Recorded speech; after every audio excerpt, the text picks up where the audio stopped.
രാവിലെ തന്നെ എന്നെ ഒരാൾ വിളിച്ചിട്ട് എന്തായാലും നിങ്ങൾ പോഡ്കാസ്റ്റിംഗ് സ്റ്റുഡിയോ ആയിട്ട് ഇങ്ങനെ മുന്നോട്ട് പോകല്ലേ, അതൊന്നും കൂടെ ഒന്ന് കളറാക്കാൻ ഒരു സംഭവം ചെയ്യാന്ന് പറഞ്ഞ് എന്നെ വിളിച്ചു. ഒന്ന് അങ്ങോട്ട് വാന്ന് പറഞ്ഞു. പോയി നോക്കിയാലോ. സ്റ്റുഡിയോയിൽ വലിയ പണികൾ ഇനി ബാക്കിയില്ലാത്തതുകൊണ്ട് തന്നെ ഞാൻ നേരെ വിട്ടത് ഇഞ്ചിക്കലുള്ള പ്രൊഡക്ഷൻ ഹബിലേക്കാണ് കേട്ടോ. കാരണം അവരാണ് എന്നെ വിളിച്ചത്. എന്തിനാണ് എന്ന് ചോദിച്ചു കഴിഞ്ഞാൽ DTF ടെക്നോളജി എന്ന് കേട്ടിട്ടുണ്ടോ?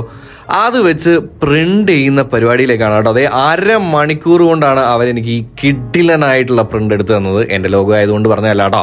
കാരണം ടീഷർട്ടിന്റെ ക്വാളിറ്റി ആണെന്നുണ്ടെങ്കിലും പ്രിന്റ് ക്വാളിറ്റി ആണെന്നുണ്ടെങ്കിലും ഒരു രക്ഷയും ഉണ്ടായിരുന്നില്ല എന്നുള്ളതാണ്. ആൻഡ് ഇതിന്റെ ഒരു പ്രത്യേകത എന്താണെന്ന് വെച്ച് കഴിഞ്ഞാൽ നമുക്കൊരു ടീഷർട്ട് ഉണ്ടെങ്കിൽ അതിനകത്ത് ഏത് തരത്തിലുള്ള പ്രിന്റും എടുക്കാം. ടീഷർട്ടിൽ മാത്രമല്ല, ക്യാപ്പ് ആവട്ടെ, അതുപോലെ ബാഗ്സ് ആവട്ടെ, എല്ലാത്തിലും അവർ പ്രിന്റ് ചെയ്ത് കൊടുക്കുന്നുണ്ടെന്നുള്ളതാണ് കേട്ടോ. ബാക്കി ഡീറ്റെയിൽസ് ഞാൻ ഡിസ്ക്രിപ്ഷനിൽ ഇടാം.